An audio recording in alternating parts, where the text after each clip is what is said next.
Bonjour à tous et bienvenue sur cette nouvelle partie où on va parler de la forme canonique d'un trinôme du second degré. Alors ici, petite pause, si vous n'avez pas vu le reste du cours, je vous invite à aller sur leornian.net pour regarder tout le cours de première S de maths ou d'autres cours si ça vous intéresse aussi. Alors, maintenant retournons à notre forme canonique du trinôme. Donc en fait, je vais partir d'un trinôme comme x au carré plus 2x plus 1. Et l'idée, c'est que je vais chercher à le mettre sous une forme particulière où je vais regrouper tous les x d'un côté et je vais éventuellement, plus ou moins éventuellement une constante ensuite ailleurs. Donc par exemple ici, x au carré plus 2x plus 1, je vais regrouper tous les x et ça va faire du x plus 1 au carré. Et à droite, je vais avoir rien du tout. Ici par exemple, x au carré moins 8x plus 9. Et ben je vais essayer de regrouper tous les x sous le même carré.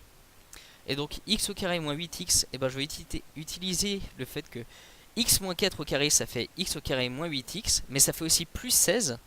Donc en fait ça fait x au carré moins 8x plus 16, et donc je dois retirer à nouveau moins 16 plus 9 pour obtenir l'égalité ici.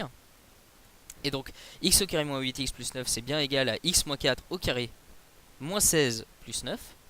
Donc les deux 16 s'annulent. Celui que je rajoute à cause du carré et celui que j'ai rajouté à la main. Et ensuite je simplifie, ça fait x moins 4 au carré moins 7. Et donc vraiment, ça c'est la formule normale, je dirais, du trinôme. C'est à peu près souvent on l'a sous cette forme-là. Et la formule canonique, ça va être sa représentation comme ci-dessous. C'est-à-dire avec x plus une constante, tout ça au carré, plus ou moins une constante à l'extérieur.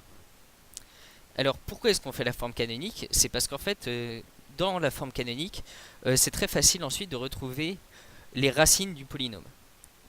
En effet, résoudre x au carré moins 8x plus 9 est égal à 0. Ça revient à résoudre x moins 4 au carré moins 7 est égal à 0. Et ça, je peux facilement le factoriser en utilisant l'identité remarquable a au carré moins b au carré est égal à 0. Donc je le factorise. Ça fait x moins 4 moins racine de 7 fois x moins 4 plus racine de 7. Donc ici mon a c'est x moins 4 et mon b c'est racine de 7 et est égal à 0. Et donc l'ensemble de mes solutions de mon trinôme et de mon équation du second degré x au carré moins 8x plus 9 est égal à 0, c'est 4 moins racine de 7 et 4 plus racine de 7. Et donc parce que c'est quand ça c'est égal à 0 ou ça c'est égal à 0. Et donc ça c'est l'ensemble de mes deux solutions pour cette équation-là. Désolé. Donc ici, on voit que la forme canonique a été très utile pour ensuite trouver les solutions de notre équation du second degré.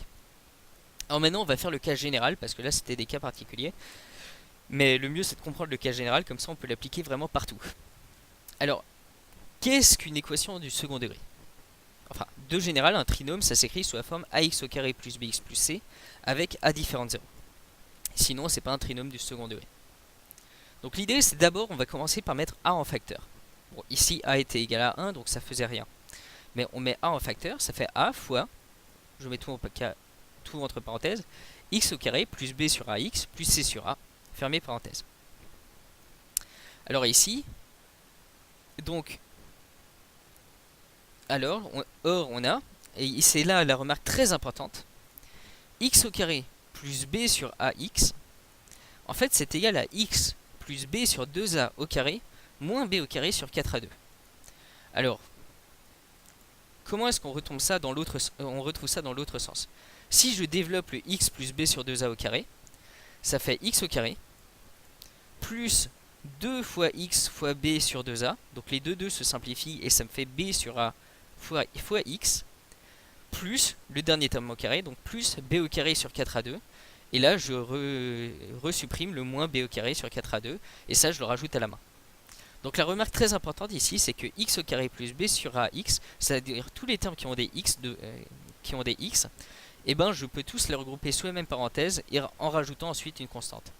Donc ça fait x plus b sur 2a au carré moins b sur 4a2.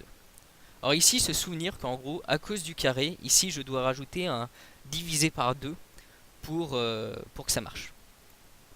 Voilà. Donc, en conclusion, a fois x au carré plus b sur ax plus c sur a, c'est égal à a fois x plus b sur 2a au carré moins b au carré sur 4a2, grâce à l'équation ici, plus c sur a, ce qui est égal à a fois x plus b sur 2a au carré moins, et là je mets tout au même dénominateur, donc je multiplie par 4a le c sur a, enfin par 4a en haut et en bas, et ça fait moins b au carré moins 4ac sur 4a2, parce que ici il y a un signe moins, donc je dois rajouter un signe moins ici. Je multiplie par moins 4a en haut et en bas pour le c sur a. Et donc maintenant, alors ici ça c'est une règle pratique, et bon faut le connaître par cœur. On va poser un nombre grand delta qui est égal à b au carré moins 4ac. Donc b au carré moins 4ac, je vais dire que ça c'est égal à grand delta. Et on appelle delta le discriminant du trinôme. Alors on verra pourquoi on donne ce nom-là de discriminant à ce nombre-là par la suite. Et on l'appelle le discriminant du trinôme ax au carré plus bx plus c. Donc le nombre b au carré moins 4ac. Parce que b, a, b et c, je rappelle, ce sont des constantes.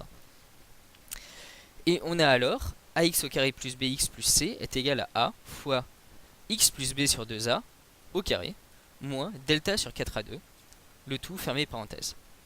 Donc ça c'est l'équation à retenir, enfin à retenir ou à savoir retrouver. Disons tout ce calcul là en fait le mieux c'est de savoir le retrouver entièrement. Le fait de ici on factorise par du x plus, enfin que ici on fait du x plus b sur 2a au carré et qu'on resupprime manuellement le b au carré sur 4a2, ça je dirais que c'est à savoir faire systématiquement. Et donc au final on obtient la solution ax au carré plus bx plus c est égal à a fois x plus b sur 2a au carré moins delta sur 4a2, c'est-à-dire moins b2 moins 4ac sur 4a2. Alors, définition. Cette dernière expression, de la forme une constante fois x plus alpha au carré plus bêta, donc ici alpha c'est b sur 2a, et bêta c'est a fois moins delta sur 4a2, et bien cette expression, on l'appelle la forme canonique du trinôme. Voilà, donc quand mon trinôme, je l'exprime de cette manière-là, où a, alpha et bêta sont des constantes, et ben je l'ai exprimé sous la forme canonique. Alors petite remarque, cette forme canonique va nous servir au moins à 4 choses, et c'est pour ça qu'elle est très pratique cette forme. Alors elle permet de dire si le trinôme possède ou non des racines, et lesquelles s'il en a. Donc ça va nous permettre de dire est-ce que oui ou non notre trinôme possède des racines, et si oui, dans ce cas, quelles sont ces racines? Donc ça va nous permettre ensuite de factoriser le trinôme lorsque cela sera possible. On va voir que ces deux choses sont très liées. Ça va nous permettre de connaître le signe du trinôme suivant les valeurs de x. Donc ça c'est très intéressant aussi. Et ça va nous permettre d'étudier les variations de la fonction f qui à x associe à ax au carré plus bx plus c, et de tracer sa représentation graphique avec plus de précision. Donc en voyant où sont les coordonnées de l'extrémum notamment.